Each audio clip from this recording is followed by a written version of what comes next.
आज उम्मत का एक बड़ा तबका रबीउल अव्वल के इस महीने में इस्लाम के टाइटल के साथ, मोहब्बत रसूल के खूबसूरत टाइटल के साथ बिदात का, खुराफात का एक बाजार गर्म किए हुए है मेरे साथियों। और आप उनको समझा नहीं सकते, उनसे बात नहीं कर सकते। आप फौरन फतवा लगेगा ये तो गुस्ताख नबी है, ये तो हमसे जलता है, ये हमारी मोहब्बत रसूल से जलता है। उनसे पूछो भाई दलील क्या है, क्यों करते हो ये सब कुछ? एक ही जवाब है, साहब हम रसूल के आशिक हैं, हम रसूल के चाहने वाले। कहां लिखा है कि ये सब करो? कहते हमारी किस्मत में लिखा है। इस तरीके की इमोशनल दलीलें, लॉजिकल दलीलें, ये तमाम दलीलें हैं इन बिदात और खुराफात की। कुरान करीम हमसे कह रहा है कि नहीं, आपके इमोशन से दीन नहीं चलेगा, आपकी लॉजिक से दीन नहीं चलेगा। दीन के अंदर अल्लाह ताला के यहां वही अमल कबूल होगा जो अल्लाह की नजर में अमल सालेह हो। और जब तक आप अमल सालेह करके अल्लाह क्या नहीं जाएंगे, आप कामयाब नहीं हो सकते। और दूसरी चीज फरमाया, वला युशरिक बिइबादति रब्बिही अहदा, और आप अपने रब के साथ किसी को शरीक न करें। आप सही अकीदे के साथ, खालिस अकीदे के साथ अल्लाह क्या जाएंगे, तब आप नजात पाएंगे। अकीदा सही नहीं है तो नजात नहीं मिलेगी, और मनहज आपका दुरुस्त नहीं है। अकीदा तो सही है, आप अल्लाह के सिवा किसी और के आगे सर नहीं झुकाते, मगर पॉलिटिक्स में आपका मनहज कुछ और है, तिजारत में आपका मनहज कुछ और है, जिंदगी गुजारने के तौर तरीके में आप दुनिया के उसूलों, कवायद और कानून पे चल रहे हैं, वहां आप शरीयत को फॉलो नहीं कर रहे। तो माफ कीजिए, आप अकीदे में तो सलफ के अकीदे पर चल रहे हैं, आप तौहीद का इकरार तो कर रहे हैं, आप शिर्क से अपने दामन को तो बचा रहे हैं, लेकिन अगर आप जिंदगी के और मामलात में अगर उस मनहज को फॉलो नहीं कर रहे हैं जो नबी का मनहज था, जो सहाबा का मनहज था, तो अल्लाह के यहां आप नजात नहीं पा सकते मेरे साथी। और ये मैं नहीं कह रहा हूं, ये कुरान कह रहा है, वमन युशाक़िक़िर रसूल मिन बादि मा तबय्यन लहुल हुदा वयत्तबि गैर सबीलिल मुमिनीन नुवल्लिही मा तवल्ला। जो रसूल की बात नहीं मानेगा, जो रसूल से इख्तिलाफ करेगा, और जो सहाबा के मनहज को छोड़ के कोई और मनहज फॉलो करेगा, सहाबा के रास्ते को छोड़ के कोई और रास्ते, किसी और रास्ते पर चलेगा, अल्लाह फरमाता है नुवल्लिही मा तवल्ला, वो जहां मुड़ेगा हम मोड़ देंगे, वनुस्लिही जहन्नम, और उसे जहन्नम में पहुंचा देंगे। रसूल का मनहज और सहाबा का मनहज छोड़ने का अंजाम जहन्नम है मेरे प्यारे साथियों। इसीलिए जब अल्लाह के प्यारे नबी फरमाते हैं मेरी उम्मत में 73 फिरके पैदा होंगे और सब जहन्नम में जाएंगे सिवाय एक जमात के, और सहाबा ने उस एक जमात की पहचान पूछी थी, तो आपने फरमाया मा अना अलैहि व सहाबी, जो उस मनहज पर चलेगी जो मनहज मेरा और मेरे सहाबा का है। तो अकीदा और मनहज, इन दोनों के जरिए हमें नजात मिलेगी, इन दोनों के बगैर हमें नजात नहीं मिल सकती मेरे साथी। अब सवाल यह पैदा होता है कि इस अकीदे की और इस मनहज की हमें हिफाजत क्यों करनी है? बड़ी कॉमन सेंस की बात है, जो चीज जितनी कीमती हो हम उतनी ज्यादा हिफाजत करते हैं। 10,000 का मोबाइल आपके पास है, पॉकेट में कहीं रख लिए, किसी भी तरीके का कवर लगा लिए, किसी भी तरीके का केस लगा लिए, लेकिन अगर आपके पास लाख 1.5 लाख का आईफोन है और सैमसंग का अल्ट्रा और कौन कौन सा मॉडल है, अगर वो कीमती मोबाइल आपके पास है तो आप बड़ी सेफ्टी और बड़ी हिफाजत के साथ उस मोबाइल को रखते हैं। 100-150-200 रुपए की आर्टिफिशियल ज्वेलरी हमारी माएं बहनें पहनती हैं, कहीं कान से गिर गई, कहीं गले से गिर गई, कोई टेंशन की बात नहीं, ये तो आर्टिफिशियल ज्वेलरी है, सस्ती ज्वेलरी है। और सोने की अगर नाक की एक कील और सोने की एक ईयररिंग भी अगर घर में सफाई करते वक्त कहीं गिर जाए तो औरतें बेचैन हो जाती है, भाई सोने की थी वो। हम किसी चीज की हिफाजत उसकी वैल्यू और उसकी कदर और कीमत के हिसाब से करते हैं मेरे साथ। अकीदा और मनहज आपकी जिंदगी की सबसे कीमती चीज है मेरे साथ। क्यों? इस पर हमारी और आपकी नजात है, और अल्लाह का शुक्र अदा कीजिए अगर अल्लाह ने आपको सही अकीदा और सही मनहज से नवाजा है मेरे साथी। दिन रात आप गौर कीजिए, दुनिया में करोड़ों लोग हैं जो शिर्क कर रहे हैं, जो बिदअत कर रहे हैं, जो खुराफात कर रहे हैं, और बड़े बड़े इंटेलेक्चुअल्स, बड़े पढ़े लिखे, बड़े काबिल लोग ऐसा कर रहे हैं। मैंने एक वीडियो देखा इसी मुल्क के एक स्टेट का मेडिकल साइंस का पढ़ा हुआ एमबीबीएस डॉक्टर एक पत्थर के बुत के आगे जाता है और अपना डॉक्टर का आला उस पत्थर के बुत को मीडिया के सामने लगा के कहता है, हमारे जो खुदा है, हमारे जो रब है, ये बीमार हो गए थे, इनको ठंडक लग गई थी, मैंने चेकअप कर लिया है, अब ये स्वस्थ हो गए, अब ये हेल्दी हो गए। क्या नॉनसेंस बात है मेरे साथी। 5-5-6 साल एमबीबीएस का कोर्स करने के बाद एक डॉक्टर इस तरीके की नॉनसेंस बात क्यों कर रहा है? क्योंकि उसके पास अकीदा नहीं, उसके पास रब की तौहीद नहीं है मेरे साथी। अल्लाह का शुक्र अदा कीजिए, अल्लाह ने आपको तौहीद वाला बनाया है। ये दुनिया की सबसे बड़ी नेमत है। और इसीलिए जब जन्नती जन्नत में जाएंगे कहेंगे वक़ालु अल्हम्दुलिल्लाहिल्लज़ी हदाना लिहाज़ा वमा कुन्ना लिनहतदिया लौला अन हदानल्लाह। ऐ अल्लाह तेरा शुक्र है कि तूने हमें ईमान की नेमत से नवाजा। हम खुद इस काबिल नहीं थे कि हम हिदायत याफ्ता हो जाते। ऐ अल्लाह तूने हमें हिदायत की नेमत से नवाजा है। दुनिया की सबसे कीमती दौलत ईमान और अकीदे की नेमत है मेरे साथियों। और जब ये इतनी कीमती नेमत है तो इसकी हिफाजत करने के लिए अगर सब कुछ गंवाना पड़े तो गंवाया जा सकता है। सहाबे किराम की जिंदगियों को उठाइए। ये सहाबा ने क्यों अपना मक्का वतन छोड़ के मदीना, सहाबे किराम क्यों चले गए, हबशा क्यों चले गए? करीम नगर छोड़ के हैदराबाद भी इंसान बड़ी मुश्किल से जाता है, रोजी रोटी के मसाइल उसे लेके जाते हैं। इंडिया छोड़ के दुबई और सऊदी जैसे तरक्की याफ्ता ममालिक में भी इंसान जॉब करने जाता है, यूं ही नहीं जाता, बहुत मसले मसाइल आते हैं तब जाता है। सहाबा ने अपना वतन छोड़ दिया, जहां पैदा हुए, जहां जवानी गुजरी, वो वतन क्यों छोड़ा? अल्लाह की तौहीद की हिफाजत के लिए छोड़ा। मेरे अजीजों, ईमान और अकीदे से कीमती कोई चीज नहीं है। इसकी हिफाजत के लिए सब कुछ कुर्बान किया जा सकता है। कुरान करीम में अल्लाह ताला ने एक वाकया बयान किया, असहाबे कहफ का वाकया। जुमा के दिन जब हम सूरह कहफ पढ़ते हैं, ये पूरा वाकया सूरह कहफ में हम पढ़ते हैं। अल्लाह ताला ने जब ये वाकया बयान किया, अल्लाह ने खास तौर से एक चीज बयान की, इन्नहुम फित्यतुन आमनू बिरब्बिहिम वज़िदनाहुम हुदा। ये चंद नौजवान थे जो अपने रब के ऊपर ईमान लाए। इन्होंने अल्लाह की तौहीद को बचाने के लिए अल्लाह पर ईमान लाए थे। ईमान को बचाने के लिए, अपने अकीदे को बचाने के लिए, इज़ावल फित्यतु इलल कहफि फ़क़ालू रब्बना आतिना मिन लदुनका रहमतन व हय्यि लना मिन अमरिना रशदा। इन नौजवानों ने अपने अकीदे को बचाने के लिए अपने बाप की हवेली छोड़ दी, अपनी माओ के घर छोड़ दिए, अपने कीमती घर छोड़ के पहाड़ के गार में जाके इन्होंने पनाह ली और 309 साल तक अल्लाह ने उनको सुलाए रखा। ईमान और अकीदा और मनहज वो चीज है मेरे साथियों जिसकी हिफाजत के लिए सब कुछ कुर्बान किया जा सकता है।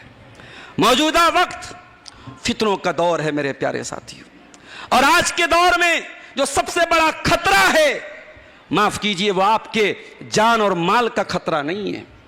इस दौर में अगर सबसे बड़ा खतरा है, आपके अकीदे और मनहज का खतरा है। शैतान अपनी तमाम ताकतों के साथ लगा हुआ है आपके अकीदे को खराब करने के लिए, आपके मनहज से आपको हटाने के लिए। भाई हमारा सबसे बड़ा दुश्मन कौन है? शैतान है। और शैतान ने पहले दिन अल्लाह से कहा था, वक़ाल ला तख़िज़न्न मिन इबादिका नसीबम मफ़रूदा। आय अल्लाह, मैं तेरे बंदों में कुछ बंदों की जिम्मेदारी लेता हूं, कुछ बंदों को मैं बहकाऊंगा। वला उदिल्लन्नहुम वला उमन्नियन्नहुम वला आमुरन्नहुम फलयुबत्तिकुन्न आदानल अनाम। आय अल्लाह, मैं तेरे बंदों को गुमराह करूंगा, मैं तेरे बंदों को झूठी आरजुएं दिलाऊंगा, और मैं तेरे बंदों को हुक्म दूंगा, मैं तेरे बंदों को हुक्म दूंगा फलयुबत्तिकुन्न आदानल अनाम, कि वो अपने जानवरों के कान काट लें। क्या मतलब? उस जमाने में बहुत सारे जानवरों के कान काट करके उनको क्या करते थे? बुतों के लिए खास कर देते थे। अल्लाह ने जिस जानवर को हलाल कर दिया उसे अपने ऊपर हराम कर लेते थे, कान काट देते थे, कहते थे ये हमारे बुतों के लिए खास है, हमारे माबूदों के लिए खास है। शैतान पहले दिन अल्लाह से कह रहा है, ऐ अल्लाह, मैं तेरे बंदों को मुशरिक बनाऊंगा, मैं तेरे बंदों को कब्र परस्त बनाऊंगा, मैं तेरे बंदों को बुत परस्त बनाऊंगा। वला आमुरन्नहुम फलयुबत्तिकुन्न आज़ानल अनाम। ऐ अल्लाह, मैं तेरे बंदों को हुक्म दूंगा वो अपने कान काट लें, अपने जानवरों के कान काट लेंगे। वला आमुरन्नहुम फलयुगय्यिरुन्न खल्क़ल्लाह, और ऐ अल्लाह मैं तेरे बंदों को हुक्म दूंगा वो अल्लाह ताला की तख्लीक को बदल लेंगे। अल्लाह की तख्लीक को बदल लेंगे, इससे क्या मतलब है? उलमा ने इसका दो मतलब बताया। अल्लाह की तख्लीक को बदल लेंगे यानी हलाल को हराम कर लेंगे, हराम को हलाल कर लेंगे। और दूसरा मतलब यह है अल्लाह की तख्लीक से मुराद यहां अल्लाह का दीन है, अल्लाह का दीन बदल देंगे, अल्लाह के दीन की शक्ल बदल देंगे। मुसलमानों जरा अपनी सोसाइटियों का जायजा लेके देखो, आज मोहम्मद अरबी सल्लल्लाहु अलैहि वसल्लम ने जिस दीन पर हमें छोड़ा था उस दीन को आज हमने क्या बना के रख दिया है मेरे साथियों। कोई महीना ऐसा नहीं जिसमें कोई नई बिदअत ना होती हो, कोई नई खुराफात ना होती हो। हर महीने में कोई नई बिदअत है। मुहर्रम आया तो कोई नई बिदअत है, सफर आया तो कोई नई बिदअत है, रबीउल अव्वल का महीना आया तो कोई नई बिदअत है। हमने बिदअत का मौसम बना लिया, हमने बिदअत के महीने बना लिए। और अल्लामा हाली ने बड़ी सच्ची बात कही थी, वो दीन जिससे तौहीद फैली जहां में वो बदला गया आके हिंदुस्तान में। हमने रसूल अकरम सल्लल्लाहु अलैहि वसल्लम के दीन को बदल डाला। मेरे साथियों ये शैतान की बहुत बड़ी साजिश है, ये शैतान की बहुत बड़ी प्लानिंग है और शैतान आज भी वही काम कर रहा है। उसका टारगेट आपके अकीदे को खराब करना है। और यह भी याद रखिए, जब शैतान ने पहले दिन से यह जिम्मेदारी ली है कि वह आपको टारगेट करेगा, तो शैतान आप में से उनको टारगेट करेगा जो सबसे पावरफुल हो। और किसी भी समाज में, किसी भी मुआशरे में सबसे पावरफुल अगर कोई होता है तो वो नौजवान होते हैं। किसी कौम की स्ट्रेंथ, किसी कौम की ताकत, किसी कौम के फ्यूचर होते हैं उस कौम के नौजवान। आज हम लोग जेनजी की बात कर रहे हैं। मुल्क में आज दिल्ली में धरने पर चंद नौजवान बैठ गए, मीडिया में एक बहुत बड़ी खबर बनी, बहुत बड़ा इशू बना कि साहब ये जेनजी हैं, ये वो नस्ल है जो नई नस्ल है, नौजवान नस्ल है। ये नई नस्ल है जो हुकूमत से टकरा सकती है, निजाम से टकरा सकती है। लेकिन मेरे प्यारे साथियों जरा गौर कीजिए, आज जिस जेनजी का हम नाम ले रहे हैं उस जेनजी की पहचान क्या है? जेनजी की पहचान आज क्या है? इसकी पहचान बेहयाई है। आज नई नस्ल की पहचान क्या है? ये कुछ भी बोल सकती है, कुछ भी कर सकती है। बड़े बुजुर्गों का एहतराम नहीं, माओ का एहतराम नहीं, बाप का एहतराम नहीं। आज माँ बाप अपनी इस नई नस्ल को किसी बुरी बात पर टोक दें तो कोई बईद बात नहीं कि वो बेटा वो बेटी अपनी माँ को चार बातें सुना दे, अपने बाप को चार बातें सुना दे। किसी शायर ने कहा था, संभल कर गुफ्तगू करना बुजुर्गों कि अब बच्चे पलट कर बोलते हैं। जिसको आज हम जेनजी बोलते हैं, ये नई नस्ल आज हमारी माँ बाप की बागी हो रही है। और अंदेशा इस बात का है कि अगर इसको सही डायरेक्शन नहीं दिया गया तो कल ये बगावत बहुत आगे तक जाएगी और गलत ट्रैक पर हमारे नौजवानों को लेके जाएगी। मेरे भाइयों, नौजवान नस्ल जो हमारे नौजवान भाई हैं, जो हमारी नौजवान बहनें हैं, मैं उनको ये पैगाम देना चाहता हूं, अपने अकीदे की हिफाजत करो, अपने मनहज की हिफाजत करो, अपनी तौहीद की हिफाजत करो। यह दौर बड़ा नाजुक दौर है।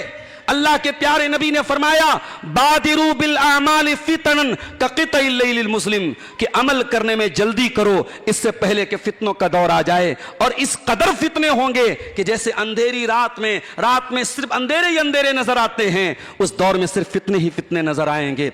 युस्बिहुर रजुलु मुमिनन व युमसी काफिरा, सुबह को एक इंसान मोमिन होगा और शाम होते होते काफिर हो जाएगा, और शाम को मोमिन होगा और सुबह होते होते काफिर हो जाएगा। 12 घंटे अपने ईमान को बचा नहीं पाएगा।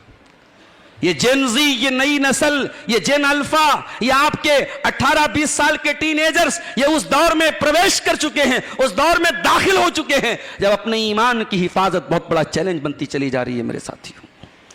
और ये ईमान की हिफाजत क्यों मुश्किल है? कोई गन पॉइंट पर आपके ईमान को खतरे में नहीं डाल रहा है, कोई आपकी कनपट्टी पर बंदूक रख करके आपके ईमान को खतरे में नहीं डाल रहा है। अल्लाह के प्यारे नबी फरमाते हैं, यबीउ दीनहु बिअरज़िम मिनद दुनिया, दुनिया की मोहब्बत ऐसी नस नस में दाखिल हो जाएगी, इतना दुनिया तलब हो जाएगा मुसलमान, इतना दुनियादार हो जाएगा कि दुनिया के चंद टकों के बदले अपने ईमान का सौदा कर लेगा।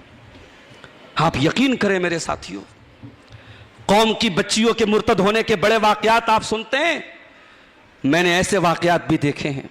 वो लड़की मुर्तद हुई है जो कुरान की तफसीर सुनती थी किचन में काम करते वक्त।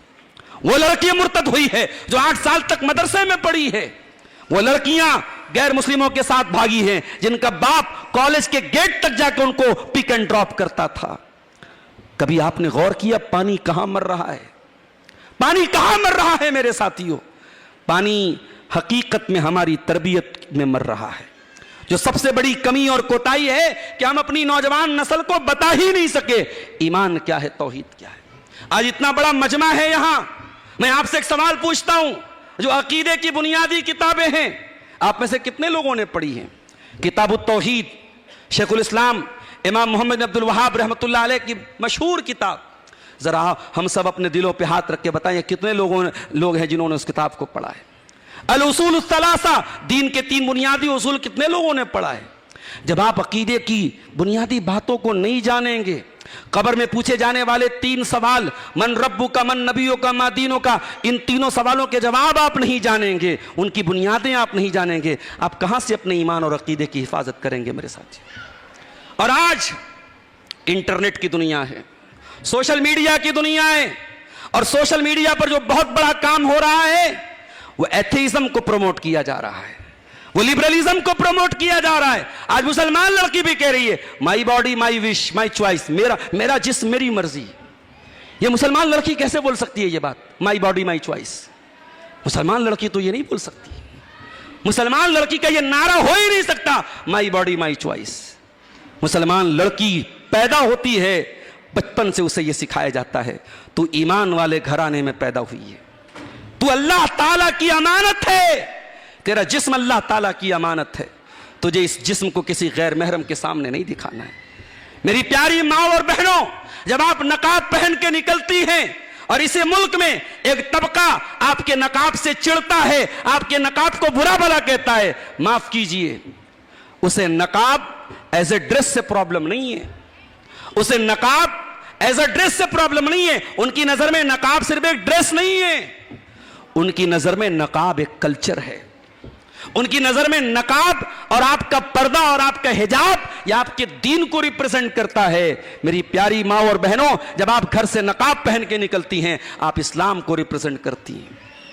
इसीलिए अल्लाह ताला कुरान करीम में जब पर्दे का जिक्र करता है फरमाता है या अय्युहन नबिय्यु कुल लिअज़वाजिका व बनातिका व निसाइल मोमिनीन, ऐ नबी आप अपनी बेटियों से कह दीजिए, अपनी बीवियों से कह दीजिए और तमाम मोमिना औरतों से कह दीजिए युदनीना अलैहिन्ना मिन जलाबिबिहिन्ना, कि जब वो घर से निकला करें तो अपने ऊपर जिल्बाब डाल लिया करें, अपने ऊपर चादर डाल लिया करें।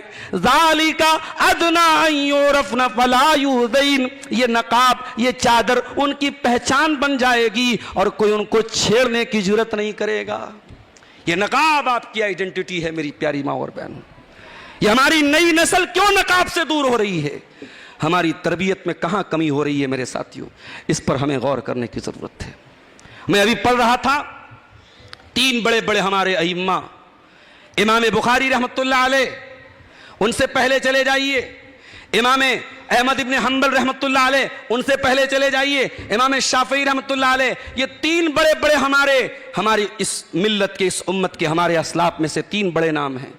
ये तीनों शख्सियतें, ये तीनों पर्सनालिटीज, इन्होंने यतीमी की जिंदगी पाई थी। इमाम अहमद इब्न हंबल पैदा हुए 2 साल के थे, बाप का इंतकाल हो गया और इनकी मां ने इनकी परवरिश की और मां ने कैसे पाला है इनको, अल्लाह अकबर। बगदाद में मौसम बड़ा ठंडा रहता था, बगदाद में सर्दी बहुत पड़ती थी। इमाम अहमद इब्न हंबल के सीरत निगारों ने लिखा है कि इमाम अहमद इब्न हंबल की जो माँ थी, इन्होंने उस सर्दी की रात में ये मामूल बनाया था, चाहे जितनी भी सर्दी हो बच्चे को उठाती थी और फजर की नमाज में मस्जिद भेजती थी। बड़ी मोहब्बत थी उन्हें अपने बच्चे से। बच्चा 2 साल की उम्र में यतीम हो गया था। इमाम अहमद इब्न हंबल की माँ का नाम सफिया था। यतीम हो गया था ये बच्चा। अकेली माँ ने माँ की मोहब्बत भी दी, बाप का प्यार भी दिया। 7 साल की उम्र में इमाम अहमद बिन हंबल कुरान के हाफिज बन गए। उनकी मां ने अपनी जिंदगी की गाड़ी कमाई खर्च करके उनको इल्म दीन के रास्ते पे डाला और आज रिजल्ट के तौर पे दुनिया इमाम अहमद बिन हंबल को जानती है। हम इमाम अहमद बिन हंबल का जब नाम लेते हैं हम कहते हैं इमाम अहले सुन्ना, अहले सुन्नत के इमाम हैं, सुन्नत के बहुत बड़े इमाम हैं। उतना बड़ा मुहद्दिस सदियों में पैदा होता है मेरे साथियों। इमाम शाफी रहमतुल्लाह अलैह फलस्तीन के शहर गाजा में पैदा हुए, रहने वाले वो मक्का के थे, हिजाजी थे, कुरैशी थे, अल्लाह के रसूल के कबीले और खानदान से ताल्लुक था। लेकिन बाप का इंतकाल कहां हुआ? गाजा में हुआ। फलस्तीन का वही शहर गजा जो इस वक्त उजाड़ दिया गया। मां ने अपने इस बच्चे को लेकर के वहां से सफर करके मक्का आई। उलमा ने लिखा है इमाम शाफी की मां ने यह सफर इसलिए किया ताकि मेरे बच्चे का दीन महफूज रहे, उसका नसब महफूज रहे। आसान नहीं उस दौर में सफर करना। इमाम शाफी की मां ने उनको लेकर के गजा से मक्का का सफर किया और मक्का में जब आई हैं, इमाम शाफी की सीरत लिखने वालों ने लिखा बड़ी गरीब थी इनकी मां, पैसा नहीं था। जिस उस्ताद के पास ये कुरान सीखने जाते थे, कुरान हिफ्ज करने के लिए जाते थे, इतना पैसा भी नहीं था कि उस कुरान पढ़ाने वाले को कुछ उजरत और पैसे दिए जा सके। बड़ी कुर्बानियों से इमाम शाफी की मां ने अपने बच्चे को पढ़ाया। 7 साल की उम्र में इमाम शाफी कुरान के हाफिज बन गए और 10 साल की उम्र में मुअत्ता इमाम मालिक याद कर ली। हदीस की सबसे पहली किताब मानी जाती है मुअत्ता इमाम मालिक, जिसमें तकरीबन 2000 हदीसें हैं। 10 साल की उम्र में इमाम शाफी रहमतुल्लाह अलैह मुअत्ता के हाफिज बन चुके थे। यह मां का किरदार था मेरे साथियों। और आगे बढ़िए, इमाम बुखारी रहमतुल्लाह अलैह जिनको अमीरुल मोमिनीन फिल हदीस कहा जाता है, उनकी मां ने क्या तरबियत की थी उनकी। वे भी बचपन में यतीम हो गए थे और उनकी मां ने अपने बच्चे को कुरान का आलिम और हदीसों का आलिम बनाने का इरादा किया। और सीरत निगारों ने लिखा है कि इमाम बुखारी बीमार पड़ गए, उनकी आंखों की बिनाई चली गई, आंखों की रोशनी चली गई। इमाम बुखारी की मां बड़ी आबिदा जाहिदा थी, तहज्जुद गुजार थी। अल्लाह की राह में, अल्लाह की बारगाह में नमाज पढ़ती हैं तहज्जुद की और बड़े रो रो के गिड़गिड़ा के दुआ करती है, अल्लाह मेरा बच्चा नाबीना हो गया, मेरा बच्चा आंखों से महरूम हो गया, अय अल्लाह अब इसकी आंखें नहीं लौटेंगी, इसकी रोशनी नहीं लौटेगी तो मेरा बच्चा कैसे कुरान का हाफिज बनेगा, कैसे तेरे नबी की हदीसों को याद करेगा। अल्लाह ने अपनी इस बंदी की दुआ को सुन लिया और इमाम बुखारी की मां तहज्जुद पढ़ के सोई है और ख्वाब में इब्राहीम अलैहिस्सलाम की ज़ियारत हुई और इब्राहीम अलैहिस्सलाम ने ख्वाब में उनको बशारत दी कि जा अल्लाह ताला ने तेरी दुआ को सुन लिया और तेरे बच्चे की बीनाई को लौटा दिया। और सुबह जब उठी हैं देखा मेरा बच्चा ठीक हो गया। माओं की दुआओं ने दुनिया को इमाम बुखारी दिया है मेरे साथियों। आज ये नई नस्ल अगर गुमराही के रास्ते पर जा रही है मेरे प्यारे साथियों, इसमें माँ बाप का भी बहुत बड़ा किरदार है, माँ बाप की लापरवाही का बहुत बड़ा किरदार है। अल्लाह के प्यारे नबी फरमाते हैं कुल्लु मौलूदिन यूलदु अलल फित्रा, हर बच्चा फितरत पर पैदा होता है। फ़अबवाहु युहव्विदानिही व युनस्सिरानिही व युमज्जिसानिही, उसके माँ बाप उसको यहूदी बनाते हैं, उसके माँ बाप उसको मजूसी बनाते हैं। उसके अकीदे को खराब करने में उसके माँ बाप का बहुत बड़ा रोल होता है। मेरे साथियों, मेरी प्यारी माँ और बहनों, आज नई नस्ल दीन के बारे में उल्टे सीधे सवाल कर रही है। इंटरनेट पर बहुत सारे पेजेस मौजूद हैं, बहुत सारे चैनल्स मौजूद हैं जिस पर इस्लाम के बारे में शुकूक व शुबहात डाले जा रहे हैं। याद रखो, यह भी शैतान की बहुत गहरी चाल है कि आपके दिलों में शुबहात डाले जाएं, आपके दिल में डाउट्स डाले जाएं। अगर आपके दिल में कोई डाउट पैदा भी हुआ है, आप उलमा से राब्ता करें, अहले इल्म से राब्ता करें, ऑथेंटिक उलमा से राब्ता करें और अपने डाउट को दूर करें और उन वेबसाइट्स को ब्लॉक करें, उन पेजेस को ब्लॉक करें, उन कमबख्त मुल्हिदीन के चक्कर में ना पड़ें जिनका मकसद आपके ईमान से और आपके मनहज से आपको दूर करना है। अल्लाह के प्यारे नबी फरमाते हैं ला यज़ालुन्नासु यतसाअलून, लोग एक दूसरे से बहुत सारे सवाल करेंगे और एक वक्त वो आएगा इतना सवाल करेंगे कि यहां तक पूछने लगेंगे कि तमाम चीजों को तो अल्लाह ने पैदा किया, फमन खलक़ल्लाह, अल्लाह को किसने पैदा किया, अल्लाह को किसने पैदा किया, अल्लाह का खालिक कौन है, ये सवाल भी लोग करेंगे। मेरे अजीजों, ये जो सवाल किए जा रहे हैं, ये जो हमारे नौजवानों को एथिस्ट बनाया जा रहा है, इनको लिबरलिज्म की तरफ लेके जाया जा रहा है, इस पर हमें बहुत संजीदगी के साथ गौर करने की जरूरत है। अकीदा और मनहज की हिफाजत इस दौर का बहुत बड़ा चैलेंज है मेरे साथियों। और यहां मैं एक बात की और वजाहत कर दूं, हमारे यहां एक तादाद ऐसी भी पैदा हो रही है जो कह रही है साहब हम तो कुरान और हदीस पर चलने वाले हैं, अहले हदीस है, सलफी हैं, मगर हम फलां को भी सुनते हैं और फलां को भी सुनते हैं। फलां कौन है? सहाबा को गाली देने वाला। फलां कौन है? हजरत अमीर मुआविया पर भौंकने वाला। अरे जो हजरत मुआविया पर भौंक रहा है, जो सहाबा को बुरा भला कह रहा है, वो तेरा आइडियल है, और तू कह रहा है कि मैं सलफी हूं। तू सलफी नहीं हो सकता, तू मुवहिद नहीं हो सकता। तू अगर इस बात का दावा कर रहा है कि तेरा अकीदा कुरान और हदीस वाला है, तो फिर तुझे ऐसे लोगों से तेरा कोई राब्ता नहीं होना चाहिए, और ऐसे लोगों से तेरा कोई ताल्लुक नहीं होना चाहिए जिनका मनहज साहबे किराम के मनहज से अलग है। मेरे साथियों, आज हमारे नौजवानों की एक बहुत बड़ी टीम, एक बहुत बड़ी तादाद ऐसी है जो ऐसे गुमराह लोगों को सुन रही है, उनके वीडियो से मुतासिर हो रही है। कोई आके कहता है साहब मेरे अली मौला जैसा कोई नहीं और बनु उमैया शय कोई नहीं। एक भाई ने हमको ऑडियो बना के भेजा, कहा कि मौलाना हमारा एक दोस्त है, वो ये स्टेटस लगाता है। इस स्टेटस का क्या मतलब है? क्या अहले हदीस नौजुबिल्लाह हजरत अली को नहीं मानते? हम हजरत अली को अपने सर का ताज समझते हैं, मगर हम उन रवाफिस की तरह नहीं हैं जो अली की मोहब्बत का मतलब ये समझे कि जब तक हम दूसरे सहाबा को बुरा भला ना कहें तब तक अली की मोहब्बत का हक अदा नहीं होगा। और आप जो बनु उमैया को गालियां दे रहे हैं, आपको मालूम है बनु उमैया कौन है? ये वो खानदान है जिस खानदान में नबी ने 2-2 बेटियों का निकाह किया। अगर कोई खानदान गलत होता, कोई खानदान खराब होता, नबी अपनी 2 बेटियों का निकाह उस खानदान में ना करते। ये वो खानदान है, इस खानदान के सहाबी हजरत अबू सुफियान हैं, उनके बेटे हजरत यजीद हैं, उनके बेटे हजरत मुआविया हैं। ये वो लोग हैं जो हजरत अबू बकर सिद्दीक के दौर में, हजरत उमर के दौर में बड़ी बड़ी पोस्टों पर रहे। आप जिस पूरे खानदान को गाली दे रहे हैं, उस खानदान को खुलफाए राशिदीन ने अपने दौर में बड़ी बड़ी पोस्टों पर रखा। मेरे अजीजों, इस तरीके की गुमराही वाली बातें जो लोग बयान कर रहे हैं, वो आपके आइडियल कैसे बन सकते हैं? इसका मतलब कि आपने अहले हदीस को मनहज को नहीं समझा। अगर आप अहले हदीस के मनहज को समझते हैं तो आप ये बात याद रखें कि आपको उलमा से जुड़ना है, जो सही मानों में उलमा है, जो उलमाए हक हैं, जो उलमाए रब्बानी हैं। अल्लाह के प्यारे नबी फरमाते हैं क़यामत के पहले वो दौर भी आएगा जब अल्लाह ताला दुनिया से इल्म को उठा लेगा, और ये इल्म अचानक नहीं उठेगा। वलाकिन यक़बिज़ुल इल्म बिक़ब्ज़िल उलमा, अल्लाह ताला दुनिया से उलमा को उठा लेगा। हत्ता इज़ा लम युबक़ि आलिमन, यहाँ तक कि जब दुनिया से उलमा खत्म हो जाएंगे, इत्तख़ज़न नास रूसन जुहाला, लोग जाहिलों को अपना सरदार बना लेंगे। फ़सुइलू फ़अफ़्तौ बिग़ैर इल्मिन, और उन जाहिलों से लोग फतवा पूछेंगे और वो बगैर इल्म के फतवा देंगे। फ़ज़ल्लू व अज़ल्लू, खुद भी गुमराह होंगे, दूसरों को गुमराह करेंगे। आज ऐसे लोग जिनका न कोई इल्म है, न कोई नॉलेज है, न उन्होंने असातिज़ा से तालीम हासिल की, वो क्वेश्चन एंड आंसर सेशन जो है वो इंटरनेट पर ले रहे हैं, यूट्यूब पर ले रहे हैं। नहीं मेरे भाइयों, मेरी प्यारी माँ और बहनों, आपको ऐसे नक्कालों से होशियार रहना पड़ेगा, आपको ऐसे फ्रॉडियों से होशियार रहना पड़ेगा।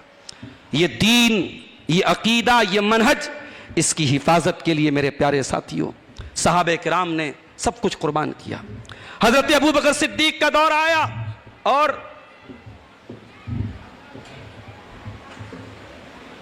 क्या है शादी के करीब में, अच्छा, मैं अर्ज ये कर रहा था कि अकीदा और मनहज की हिफाजत इतनी अहम चीज है।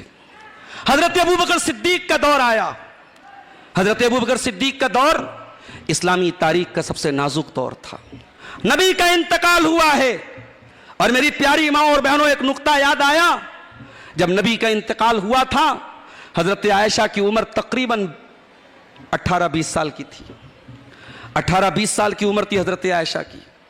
18-20 साल की एक औरत बेवा हो जाए, और उसके बाद हजरत आयशा ने 50 साल की जिंदगी बेवा की जिंदगी गुजारी है। आज हम जब नबी की वफात का वाकया हदीस की किताबों में पढ़ते, हमारी आंखों से आंसू बहने लगते हैं, हम इमोशनल हो जाते हैं, हमारी आंखें बहने लगती हैं। जरा सोचो मेरे भाइयों, हजरत आयशा के दिल पे क्या गुजरी होगी जब उन्होंने नबी की वफात का मंजर देखा होगा। दुनिया की कोई और औरत होती तो डिप्रेशन में चली जाती, जिंदगी की एक्टिविटीज थम जाती, मगर मैं कुर्बान जाऊं अपनी इस प्यारी मां के ऊपर। हजरत आयशा रजी अल्लाह ताला अन्हा ने नबी की वफात के बाद 50 साल की जो जिंदगी गुजारी है, ये बेहतरीन इल्मी जिंदगी गुजारी है, तालीमी जिंदगी गुजारी है। उम्मत को 2210 हदीसें अल्लाह के प्यारे रसूल से जो उन्होंने सुनी थी, उम्मत को बयान किया, उम्मत को पहुंचाया। और यही नहीं, बड़े बड़े सहाबा जब किसी मसले में परेशान हो जाते थे, आकर के हजरत आयशा से रहनुमाई हासिल करते थे। हजरत आयशा ने उम्मत को यह दर्स दिया कि इस्लाम शख्सियात के जरिए नहीं, इस्लाम अपने उसूलों के जरिए पहचाना जाता है। अल्लाह के प्यारे नबी की वफात के बाद भी सहाबे किराम ने तौहीद की, अकीदे की, मनहज की हिफाजत को बाकी रखा। अबू बकर सिद्दीक का दौर आया और बहुत सारे कबीले मुर्तद हो गए, बहुत सारे कबीलों ने ज़कात देने से इनकार कर दिया। अबू बकर सिद्दीक चाहते खामोश बैठ जाते, अभी हालात नाजुक थे, अभी नबी का इंतकाल हुआ था, बड़े नाजुक हालात थे, मगर हजरत अबू बकर सिद्दीक ने उन तमाम लोगों के खिलाफ ऐलान जंग किया जिन्होंने ज़कात देने से इनकार किया, जो मुर्तद हो गए, जिन्होंने तौहीद और सुन्नत का रास्ता छोड़ा, जिन्होंने अकीदा और मनहज को छोड़ा। हजरत अबू बकर सिद्दीक ने उनके खिलाफ जिहाद किया, उम्मत को दर्स ये दिया कि जब अकीदा और मनहज खतरे में हो तो उसके खिलाफ एक मुसलमान को कमरबस्ता होना चाहिए। मेरे नौजवान भाइयों, आज हम और आप अपनी जिंदगी पे गौर करें कि हम उस अकीदे पर हैं या नहीं जो अकीदा हमें नबी ने दिया था, हम उस मनहज पे हैं कि नहीं जो मनहज हमें हमारे नबी ने दिया था। अब आइए मैं कुछ अमली तदाबीर आपको बताता हूं, कुछ अमली चीजें आपको बताता हूं जिस पर अमल करके हम अपने अकीदे और मनहज की हिफाजत कर सकते हैं। पहला काम जो हम सबको करना है मेरे साथियों, हम दीन का वो बेसिक इल्म हासिल करें, हमारे मर्द भी हासिल करें, हमारी औरतें भी हासिल करें, जो दीन का बेसिक इल्म है। ईमान क्या है, अल्लाह क्या है, रसूल क्या है, जो दीन का बेसिक इल्म है, तौहीद क्या है, कुफ्र क्या है, इसको हासिल करना, माफ कीजिए, सिर्फ उमराबाद के फारिगीन का काम नहीं है।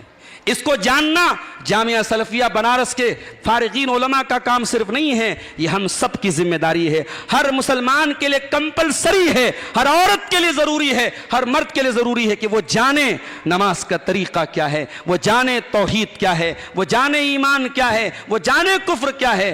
दीन का ये बेसिक इल्म खुद भी हासिल करो मेरे भाइयों, और अपने बच्चों को भी दे दो, अपने बच्चों को भी ये इल्म दे दो। और बहुत अच्छी बात यह है, आज साउथ इंडिया में मैं देखता हूं मसाजिद में मकतब का बड़ा अच्छा निजाम है। अगर आपके करीब नगर में यह निजाम नहीं है तो यहां भी आप इसको कायम कीजिए। बच्चा आपका, बच्ची आपकी किसी भी स्कूल में पढ़े, किसी भी स्टैंडर्ड में पढ़े, लेकिन उसकी बुनियाद इतनी मजबूत हो, वो अपने अकीदे से वाकिफ हो, अपने मनहज से वाकिफ हो, वो दुनिया के किसी भी कोने में चला जाए या चली जाए, अपने ईमान पे कायम रहे, अपने मनहज पे कायम रहे। मेरे साथी, अल्लाह के प्यारे नबी हजरत अब्दुल्ला बिन अब्बास से, जो आपके चचा के बेटे थे और बहुत कम उम्र थे, 8 साल या 10 साल हजरत अब्दुल्ला बिन अब्बास की उम्र थी। 8-10 साल का बच्चा हमारे यहाँ बड़ा नासमझ बच्चा माना जाता है। अल्लाह के प्यारे नबी अब्दुल्ला बिन अब्बास से कहते हैं, इज़ा सअल्त फस्अलिल्लाह व इज़ा इस्तअनत फस्तइन बिल्लाह। ऐ बच्चे, जब भी सवाल कर अल्लाह से सवाल कर, जब भी मदद मांग अल्लाह से मदद मांग, और याद रख सारी दुनिया मिल करके अगर तुझे कोई फायदा पहुंचाना चाहे, ला यनफऊका इल्ला बिशैइन क़द कतबहु अल्लाहु लक, उतना ही फायदा तुझे पहुंचा सकती है जितना अल्लाह ने तेरी तकदीर में लिखा है। सारी दुनिया मिल करके अगर तुझे कोई नुकसान पहुंचाना चाहे नहीं पहुंचा सकती, मगर उतना जितना अल्लाह ने तेरे मुकद्दर में लिखा है। 8-10 साल के बच्चे को अल्लाह के नबी अकीदा सिखा रहे हैं, 8-10 साल के बच्चे को तौहीद सिखा रहे हैं। और आगे बढ़िए, अल्लाह के नबी मस्जिद में बैठे हुए थे, हजरत हसन आपके नवासे मस्जिद में खेल रहे थे, सदका की खजूरें आई हुई थी। हजरत हसन बच्चे थे, खेलते खेलते खजूर के पास पहुंचे और खजूर उठा करके मुंह में डाल ली। प्यारे रसूल की नजर पड़ी, आप चाहते खजूर उनके मुंह से छीन लेते, निकाल लेते, आपने ये नहीं किया। आपने कहा, ऐ मेरे बच्चे, कख कख, थूक दे बेटा, थूक दे। अमा शउरत अन्ना ला नाकुल सदका, क्या तू नहीं जानता कि हम सदका नहीं खाते? तू रसूल का नवासा है, तू रसूल के अहले बैत में से है, हम सदका नहीं खाते। अल्लाह के प्यारे नबी 5 साल के बच्चे को हलाल व हराम बता रहे हैं। मेरे भाइयों, सबक हमें यह मिलता है, हम खुद भी इल्म दीन सीखें, अपने बच्चों को इल्म दीन दें। और दूसरा काम ये कीजिए, अपने घरों का माहौल ऐसा बनाइए कि दीन के साथ हमारा एक ताल्लुक हो। मेरे साथियों, दीन के साथ ऐसा ताल्लुक हो जो प्राइमरी लेवल का हो, सेकेंडरी लेवल का ना हो। आपके घर में नमाज अगर कोई छोड़ दे तो बासपुर्स की जाए, हिसाब लिया जाए कि तुमने नमाज क्यों छोड़ दी। अगर कॉलेज से लड़की 2 बजे छुट्टी हो रही है और 4 बजे घर आ रही हैं, तो माँ बाप सवाल करे कि वो कहाँ थी।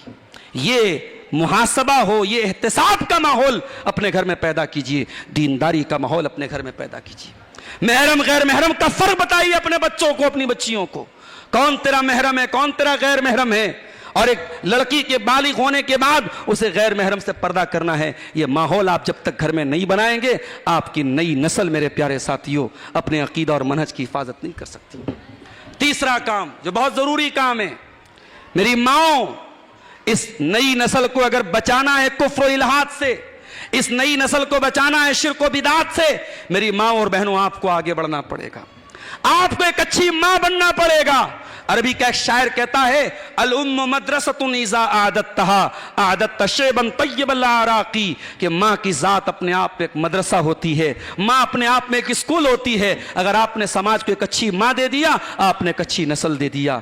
मेरे भाइयों, माओं को अपनी जिम्मेदारी को निभाना पड़ेगा और आगे बढ़िए। एक काम और करना पड़ेगा, अगर नई नस्ल को हमें इस गुमराही से बचाना है, हमें अपने बच्चों को अच्छे लोगों की सोहबत देनी होगी।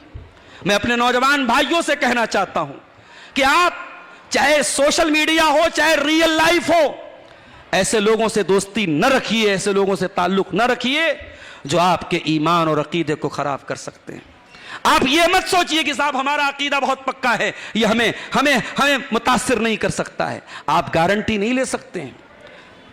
ये इंसान की जो सोहबत होती है, इंसान के कैरेक्टर पर बहुत बड़ा असर डालती है। अल्लाह के प्यारे रसूल फरमाते हैं, अल मरउ अला दीन खलीलिही फलयंजुर अहदुकुम मन युखालिल। इंसान अपने दोस्तों के दीन पर होता है। हर इंसान को देख लेना चाहिए वो किससे दोस्ती कर रहा है। अच्छी सोहबत और अच्छी दोस्ती, चाहे लड़के हों चाहे लड़कियां हों, वो इस दोस्ती का भी लिहाज रखें। मैं बनारस जैसे शहर में रहता हूं और बहुत बड़ा मुस्लिम बेल्ट है बनारस में, और बहुत सारी ऐसी लड़कियां जो गर्ल्स कॉलेज में पढ़ती हैं, वहां बॉयज नहीं है, वहां कोई एजुकेशन नहीं है।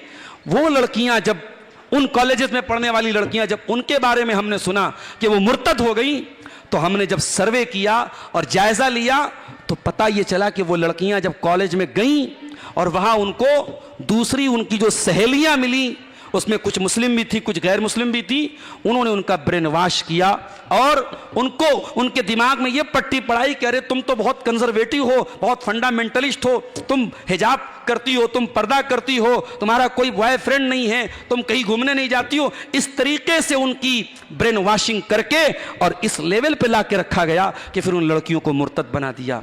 तो दोस्ती का बहुत गहरा असर पड़ता है मेरे भाइयों, इसलिए बहुत सोच समझ के दोस्तियां कीजिए। और एक बड़ी अहम बात, हमारे यहाँ करीम नगर और उसके अतराफ व अखनाफ की जमीयत के जिम्मेदारान बैठे हैं, अपने दावती सेटअप को थोड़ा और मजबूत कीजिए।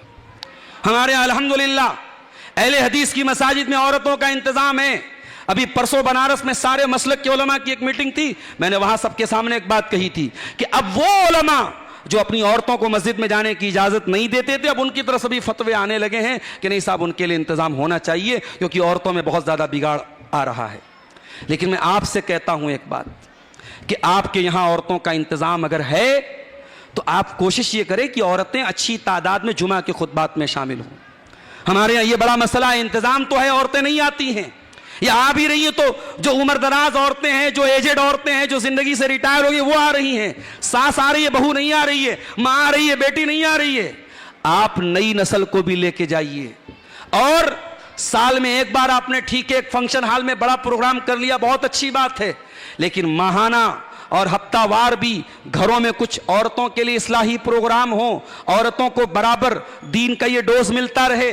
जब हमारे बदन में बैक्टीरिया ज्यादा हो जाते हैं तो हम मजबूत वाला एंटीबायोटिक लेते हैं। ये कुफ्र इल्हाद का बैक्टीरिया समाज में बहुत ज्यादा फैल चुका है और इस बैक्टीरिया से लड़ने के लिए जो शरीयत का एंटीबायोटिक है, जो इस तरीके की दीनी मजलिसों का एंटीबायोटिक है, ये हमें और मजबूती के साथ हमें इसको कंटिन्यू करना पड़ेगा। और मैं जमीयत के जिम्मेदारों से ये अपील करता हूं कि अपने अपने हल्के में, अपने अपने इलाके में घरेलू लेवल पे लोगों से, जमात के अफराद से राब्ता करें और हफ्तावार और 15 दिन पर और महीने के लेवल पर आप इस तरीके के दीनी प्रोग्राम कराएं जिसमें दीन की बुनियादी बातें औरतों को बताई जाएं। और इस मौजू की आखिरी बात मेरे साथियों, हम तौहीद और मनहज की हिफाजत की बात यहां कर रहे हैं, लेकिन हम गारंटी नहीं ले सकते कि हमारा दिल कब पलट जाए। अरबी जबान में दिल को कल्ब कहते हैं और कल्ब के माने पलटना होता है। हमारे दिल पलटते रहते हैं मेरे साथियों, इसलिए हमेशा अल्लाह से दुआ किया करो, या मुकल्लिबल कुलूब सब्बित कुलूबना अला तातिक, ऐ दिलों के पलटने वाले हमारे दिलों को अपनी इताअत के कामों के ऊपर तू फेर दे, अपने दीन की तरफ तू फेर दे, अपने दीन पे साबित कदम कर दे। या मुकल्लिबल कुलूब या मुसर्रिफल कुलूब सर्रिफ कुलूबना अला तातिक, या मुकल्लिबल कुलूब सब्बित कुलूबना अला दीनिक। ये नबी ने दुआ सिखाई है, इस दुआ को मेरे भाइयों याद कर लो, इस दुआ को पढ़ा करो। और एक दुआ कुरान में हमें बताई गई, रब्बना ला तुज़िग़ कुलूबना बाद इज़ हदैतना व हब लना मिन लदुनका रहमा। ऐ अल्लाह, जब तूने हमें हिदायत दे दी, हिदायत के देने के बाद हम कजी की तरफ न जाएं, हम गलत रास्ते पे न जाएं, हम गलत ट्रैक पर न जाएं। ऐ अल्लाह, तू हमें इस हिदायत के रास्ते पे कायम रहने की तौफीक अता फरमा। और एक दुआ अल्लाह ताला ने कुरान के 26वें पारे में हमें सिखाई है, जब इंसान 40 साल का हो जाए तो उसको ये दुआ पढ़नी चाहिए। कौन सी दुआ है? सूरह अहकाफ की 15 नंबर की आयत में अल्लाह ने ये दुआ सिखाई है, रब्बी औज़िनी अन अश्कुरा निअमतक अल्लती अनअमता अलैया व अला वालिदैया व अन आमला सालिहन तर्दा। आय अल्लाह, तू मुझे तौफीक दे कि मैं तेरी नेमतों का शुक्रिया अदा करूं, जो नेमतें तूने मुझको दी और मेरे माँ बाप को दी। व अन आमला सालिहन तर्दा, और आय अल्लाह तू मुझको तौफीक दे मैं नेक अमल करूं जिससे तू राजी हो जाए। व अस्लिह ली फी ज़ुर्रियती इन्नी तुब्तु इलैका व इन्नी मिनल मुस्लिमीन, और अल्लाह मेरी औलाद की इस्लाह कर दे, और अल्लाह मैं तेरी बारगाह में तौबा कर रहा हूं और मैं मुसलमान हो जाता हूं। तो ये दुआ भी मेरे प्यारे साथियों याद रख लीजिए। और ये एक पर्ची मेरे पास आई है, इसमें कहा गया है कि वो नौजवान जो शादी के करीब में हैं उनके लिए कुछ नसीहत की जाए। उनको मैं क्या नसीहत करूंगा? उनके घर वालों को नसीहत करूंगा कि भाई अगर आपका बच्चा आपकी बच्ची शादी की उम्र को पहुंच चुका है तो आप सादगी के साथ, सुन्नत के साथ शादी कर दें, बच्चे की शादी कर दें, बेटी की शादी कर दें। बेटे तो कभी कभी माँ बाप से बोल भी देते हैं, बेटियां बोल भी नहीं पाती हैं, और कहीं कहीं माँ बाप की फजूल की जिद की वजह से बच्चियां, उनकी उम्र निकलती रहती है और वो जवानी की दहलीज को पार करती रहती हैं। और बाद ऐसे भी केस हुए, माँ बाप ने बच्चों की शादी में इतनी ताखीर की कि बच्चों के कदम बहक गए। वो बच्चे तो गुनहगार होंगे मेरे प्यारे साथियों, मगर अगर वालिदैन की लापरवाही से ये काम हो रहा है तो वालिदैन भी अल्लाह की बारगाह में फंस जाएंगे मेरे साथियों। इसलिए अपने बच्चों की सही वक्त पर शादी कीजिए। अल्लाह के प्यारे नबी ने फरमाया, इज़ा खतब इलैकुम मिम्मन तरदौन दीनहु व खुल्क़हु फज़व्विजू, कि जब तुम्हारे बच्चों के लिए ऐसा रिश्ता आए, तुम्हारी लड़कियों के लिए ऐसा रिश्ता आए कि लड़के का दीन अच्छा है और लड़के का अखलाक अच्छा है, फज़व्विजूहु, तो तुम उससे निकाह कर दो अपने बच्चों का, अपने लड़कियों का निकाह कर दो उससे। और ऐसा नहीं करोगे तकुन फितनतुन फिल अर्दि व फसादुन अरीज़, तो जमीन के अंदर फितना और फसाद फैल जाएगा। लेकिन मैं यहां एक बात और बोल दूं आपसे, निकाह करना बहुत सारे मसले का हल है, लेकिन जरूरी नहीं कि इंसान ने निकाह कर लिया तो अब वो गलत काम नहीं कर सकता। बहुत सारे शादीशुदा लोग हैं, निकाह हो चुका है, बीवी मौजूद है, लेकिन एक्स्ट्रा मैरिटल अफेयर्स में फंसे हुए हैं। एक बड़ी तादाद समाज की एक्स्ट्रा मैरिटल अफेयर में फंसी है। शादीशुदा मर्द है, किसी और औरत के साथ ताल्लुक रखे हुए, शादीशुदा औरत है, किसी और मर्द के साथ ताल्लुक रखे हुए। इसलिए मेरे साथियों, सिर्फ निकाह बहुत बड़ा मसले का हल है, लेकिन सिर्फ निकाह हल नहीं है। हमें अपने दिलों में अल्लाह का डर भी पैदा करना पड़ेगा। ये डर नहीं होगा तो निकाह करके भी इंसान अपनी शहवतों को गलत रास्ते पे लेके जाएगा। इसलिए मेरे साथियों, दुनिया के किसी भी कोने में रहो, अल्लाह से डरो। आज सबके हाथ में मोबाइल है, सबके हाथ में सोशल मीडिया है। क्या रील्स देख रहे हैं आप, क्या स्क्रॉल कर रहे हैं आपको शायद आप भूल जाएं, आपके मोबाइल से वो डाटा डिलीट हो जाए, मगर आपकी उंगलियों ने जो टच किया है, उंगलियों ने सब रिकॉर्ड कर लिया है। और कुरान कहता है, हत्ता इज़ा मा जाऊहा शहीद अलैहिम समउहुम व अबसारुहुम व जुलूदुहुम बिमा कानू यामलून। जब तुम कयामत के दिन अल्लाह की बारगाह में आओगे, तुम्हारा कान तुम्हारे खिलाफ गवाही देगा, तुम्हारी आंखें तुम्हारे खिलाफ गवाही देंगी, और तुम्हारे बदन की स्किन तुम्हारे खिलाफ गवाही देगी। आपकी उंगलियां और आपके बदन की स्किन, हम सबके बदन की स्किन हमारे गुनाहों की गवाही देगी मेरे अजीजों, मेरे भाइयों। इसलिए अपने नौजवानों से कहना चाहूँगा, भाइयों से भी कहना चाहूँगा, बहनों से भी कहना चाहूँगा, इस जवानी की हिफाजत कीजिए, इस जवानी की हिफाजत कीजिए। कोशिश कीजिए आपकी जवानी अल्लाह की रजा के कामों में गुजरे। आप किसी भी फील्ड में हैं, आप डॉक्टर हैं, आप एज ए डॉक्टर आप अकीदे और मनहज की खिदमत के लिए क्या कर रहे हैं? आप अपने गरेबान में झांक के पूछ। आप एक लॉयर हैं, एक वकील हैं, इस अकीदे और मनहज की हिफाजत के लिए आप क्या कर रहे हैं? आप एक इंजीनियर हैं, आप एक बिजनेसमैन हैं, आप कोई भी हैं, आप समाज के किसी भी तबके से आपका ताल्लुक है, अगर आप चाहेंगे, सहाबे किराम में हमें एक डाइवर्सिटी मिलती है, सहाबे किराम में डाइवर्सिटी मिलती है। कोई बहुत बहादुर है, कोई बहुत बड़ा शायर है, कोई बहुत बड़ा सिपह सालार है, कोई बहुत बड़ा जो है जंगी उमूर का माहिर है, कोई जबान का माहिर है। सहाबे किराम ने अपनी अपनी सलाहियतों का और अपने अपने टैलेंट का इस्तेमाल अल्लाह के दीन और अल्लाह के अकीदे की हिफाजत के लिए किया था। मेरे साथियों, हम सब अपने गरेबान में झांकें और सोचें, हमारी एनर्जी कहां खर्च हो रही है, हमारा टैलेंट कहां खर्च हो रहा है। जिंदगी अल्लाह की अमानत है मेरे साथियों, इसके एक एक पल का हमें हिसाब देना पड़ेगा। अल्लाह के प्यारे नबी फरमाते हैं, नेमतान मकबून फीहिमा कसीरुम मिनन नास, दो नेमतें ऐसी हैं जिनकी आमतौर से लोग कदर नहीं करते। एक तंदुरुस्ती की नेमत है और एक टाइम और वक्त की नेमत है। इन दोनों नेमतों की कदर करो मेरे साथियों। बहुत सारे नौजवान हैं, शाम को ठीक हैं, सुबह को खबर आई बीमार हो गए, एक दो दिन के बाद खबर आई इंतकाल हो गया। बीमारियां आपसे पूछ के नहीं आएगी, मौत आपसे अपॉइंटमेंट लेके नहीं आएगा। जब तक जिंदा हो, जब तक दिल धड़क रहा है, जब तक जिस्म काम कर रहा है, कोशिश ये करो मेरे साथियों, अल्लाह को हम राजी करके दुनिया से जाएं। मुसलमान की जिंदगी का स्लोगन ये होना चाहिए, मुसलमान की जिंदगी का नारा ये होना चाहिए, इन्ना सलाती व नुसुकी व महयाया व ममाती लिल्लाहि रब्बिल आलमीन। मेरा जीना अल्लाह के लिए, मेरा मरना अल्लाह के लिए, मेरी नमाज अल्लाह के लिए, मेरी कुर्बानी अल्लाह के लिए। मेरे नौजवानों, अकीदा और मनहज की हिफाजत के लिए हम सबको ये एकजुट होकर के, मुत्तहिद होकर के अपनी अपनी सलाहियतों का इस्तेमाल करना होगा। आने वाले वक्त में, आने वाले दौर में इस मौजू की अहमियत और बढ़ जाएगी, क्योंकि दीन के नाम पे आपको दीन से दूर करने वाले लोग मिलेंगे, अकीदे के नाम पे अकीदा खराब करने वाले लोग मिलेंगे, मनहज के नाम पे मनहज से दूर करने वाले लोग आपको मिलेंगे। आने वाले दौर में हमें इस जिम्मेदारी को और आसान तरीके से हमें निभाना होगा। मैं आप सबसे, अपने आप से मैं यहाँ से हम ये अज़्म करके उठें कि इंशाअल्लाह जब तक हम इस दुनिया में जिंदा रहेंगे, इस अकीदे पर और इस मनहज पर, जो मनहज हमें कुरान और हदीस में मिला है, हम इस अकीदे और मनहज की हिफाजत करेंगे इंशाअल्लाह। और रब्बुल आलमीन से हम दुआ करते हैं, रब्बुल आलमीन हमें इसी इस्लामी अकीदे पर और इसी मनहज सलफ़ पर और इसी मनहज सहाबा पर मरते दम तक तू कायम रहने की तौफीक अता फरमा। परवरदिगार, आज ये तेरे बंदे यहाँ इकट्ठा हुए हैं और बड़ी मेहनतों और हफ्तों और महीनों की मेहनतों के बाद ये महफिल सजाई गई है। ऐ अल्लाह, इस मजलिस के सजाने में जिसने जिस तरीके का भी ताउन किया है, परवरदिगार उनकी इस नेकी को तो कबूल फरमा ले। परवरदिगार, हमारे यहाँ जमा होने को और सुनने सुनाने को तो कबूल फरमा ले। हमारी माएँ बहनें भी अपने अपने कीमती मसरूफियात को छोड़ के यहाँ आई हैं। अल्लाह ताला उन हमारी माँ बहनों को भी इस अकीदे और मनहज पे कायम रहने की और इसकी हिफाजत की तौफीक अता फरमाए।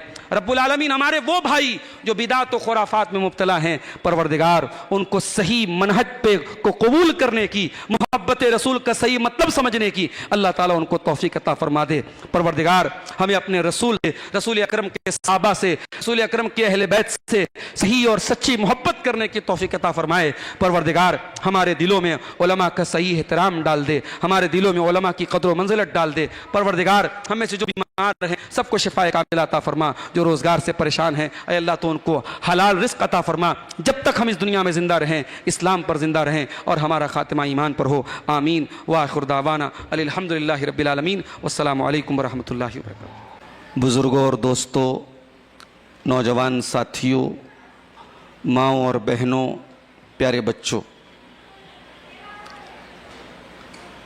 इससे पहले कि मैं अपने खिताब का आगाज़ करूं, हमारे शेख जावेद साहब ने हुक्म दिया है कि एक नात आपके सामने पेश की जाए। ये नात जो मैं पढ़ने जा रहा हूँ, ये हमारे उस्ताद मोहतरम शेख अब्दुल वहाब हिजाज़ी हफ़िज़हुल्लाह की लिखी हुई नात है। और इस नात में आज के मौजू पर भी थोड़ा सा कुछ रोशनी डाली गई है। चंद अशार इस नात के समात फरमाएं। अनवारे रिसालत से लो जिसने लगाई है, अनवारे रिसालत से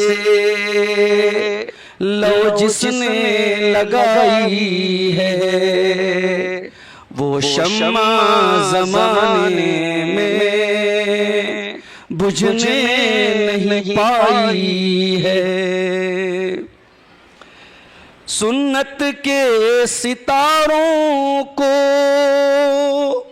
आँखों में सजा कर चल, सुन्नत के सितारों को आँखों में सजा कर चल, बिदअत के अंधेरे हैं और शिरक की खाई है, बिदअत के अंधेरे हैं और शिरक की खाई है।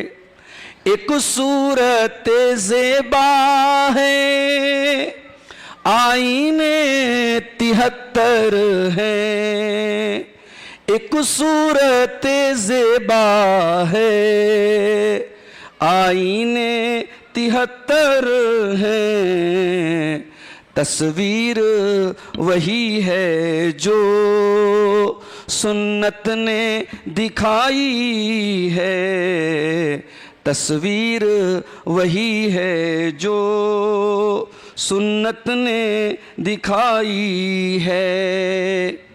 दुश्मन को इजाजत है आकर के वफा सीखे, दुश्मन को इजाजत है आकर के वफा सीखे, ये महफिले उल्फत है नफरत से लड़ाई है, अनवारे रिसालत से लो जिसने लगाई है।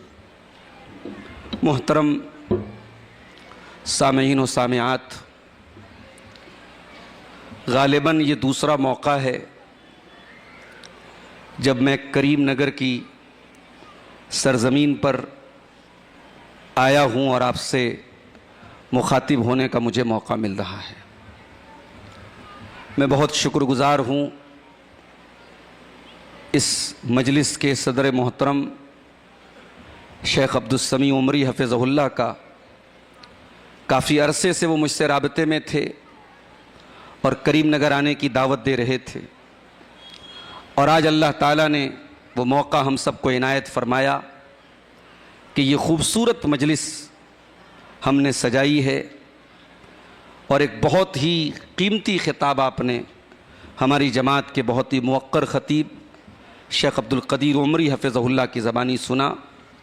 हज़रत फ़ातिमा रज़ी अल्लाह ताला अन्हा के किरदार की रोशनी में एक माँ को कैसे तरबियत करनी चाहिए अपने बच्चों की, इस मौजू पर आपने खिताब सुना। मेरे मौजू और मेरे टॉपिक में आपने एक चीज़ सुनी, अक़ीदा व मनहज की हिफाजत और नौजवान नस्ल, ये आज का मेरा टॉपिक है। पहले हम टॉपिक को समझें, अक़ीदा क्या है, मनहज क्या है, और फिर इनकी ज़रूरत, इनकी हिफाजत की ज़रूरत क्या है, और फिर नौजवान नस्ल का इस मौजू से, इस टॉपिक से क्या ताल्लुक़ है। लफ्ज़ अक़ीदा अरबी ज़बान में अक़द या अक़दों से बना है, जिसके माने होते हैं बांधना। इसीलिए अरबी ज़बान में जो हम किसी रस्सी में जो गिरा लगाते हैं उसको अरबी में उक़दतुन बोलते हैं, और इसी तरीके से जब दो लोगों के बीच में कोई कॉन्ट्रैक्ट होता है, कोई एग्रीमेंट होता है, उसको अरबी में अक़्द कहते हैं। इसलिए निकाह को भी अक़्द निकाह कहा जाता है। तो अक़ीदा के अंदर बांधने का मफ़हूम पाया जाता है, किसी चीज़ को स्ट्रॉन्ग करने का, किसी चीज़ को मजबूत करने का माना पाया जाता है। शरीयत में अकीदा किसको कहते हैं? शरीयत में अकीदा कहते हैं वो तमाम चीजें जिन पर हमें ईमान लाने का हुक्म है, उन तमाम चीजों को दिल में मजबूती से बांध लेना, दिल से उनको मानना, दिल से उनकी तस्दीक करना, उन पर कायम रहना। कितनी चीजों पर हमें ईमान लाना है? यह बड़ा कॉमन सवाल है, यह इस्लामिक जनरल नॉलेज का बड़ा कॉमन सवाल है और हर मुसलमान को इस सवाल का जवाब मालूम होना चाहिए। ईमान के 6 अरकान हैं। 6 चीजों पर ईमान लाए बगैर आप मोमिन नहीं हो सकते। अल्लाह पर, उसके रसूलों पर, उसकी किताबों पर, उसके फरिश्तों पर और क़यामत के दिन पर और तकदीर पर। ये 6 ईमान के अरकान हैं। इन 6 चीजों पर वैसे ईमान लाना जैसे कुरान और हदीस में बताया गया है, इसी को हम ईमान भी कहते हैं, इसको अकीदा भी कहते हैं। मनहज क्या है? मनहज अरबी जबान में नहज यनहजो से बना है, जिसके माने होते चलना। और मनहज वो रास्ता, वो तरीका जिस पे चला जाए। और ये मनहज का लफ्ज कुरान में भी आया है, लिकुल्लिन जअलना मिनकुम शिरअतन व मिनहाजा। हमने तुम में से हर एक के लिए एक शरीयत और मनहज बनाया है। तो मनहज किसको कहते हैं? मनहज कहते हैं जिंदगी के तमाम मामलात में उस तरीके को फॉलो करना, उस अंडरस्टैंडिंग को फॉलो करना जिस तरीके पर अल्लाह के प्यारे नबी जनाब मुहम्मदुर रसूलुल्लाह सल्लल्लाहु अलैहि वसल्लम ने अपने सहाबा को छोड़ा था। जिस तरीके से अकीदा अगर सही ना हो, हमारी कोई नेकी अल्लाह के यहां कबूल नहीं होगी। अकीदे की सेहत, अकीदे का सही होना, ईमान का दुरुस्त होना, यह अल्लाह ताला के यहां कंडीशन है, शर्त है हमारी नेकियों के कबूल होने की। जुमा के दिन आप सूरह कहफ पढ़ते हैं। सूरह कहफ की आखिरी आयत शायद आपको याद भी होगी। सूरह कहफ की आखिरी आयत और उसका आखिरी टुकड़ा जरा उसको याद कीजिए। फमन कान यरजू लिक़ा रब्बिही फलयअमल अमलन सालिहा वला युशरिक बिइबादति रब्बिही अहदा। जो अपने रब से मुलाकात करना चाहता है, जो जन्नत में जाना चाहता है, जो अल्लाह को राजी करना चाहता है, उसे 2 काम करना पड़ेगा। फलयअमल अमलन सालिहा, उसे वो अमल करना पड़ेगा जो अमल नेक हो, जो अमल साले हो। अमल कौन सा नेक है? अमल वो नेक नहीं है जो आपका दिल कहे। अमल वो नेक नहीं है जिसे आपके बाप दादा ने नेक समझा। अमल वो नेक नहीं है जिसे जमाने ने नेक समझा। अमल नेक वो है, अमल सालेह वो है जिसे रब के कुरान ने अमल सालेह करार दिया, जिसे नबी के फरमान ने अमल सालेह करार दिया, जिसे कुरान और सुन्नत ने अमल सालेह करार दिया। वो अमल अमल सालेह है मेरे साथियों। कुरान करीम के इस एक उसूल को मान लिया जाए, वल्लाह ये बिदात के तमाम तमाशे खत्म हो जाएंगे। ये तमाम बिदात की और खुराफात की तमाम दुकानें बंद हो जाएंगी अगर कुरान करीम की इस आयत के इस एक टुकड़े पर अमल कर लिया जाए।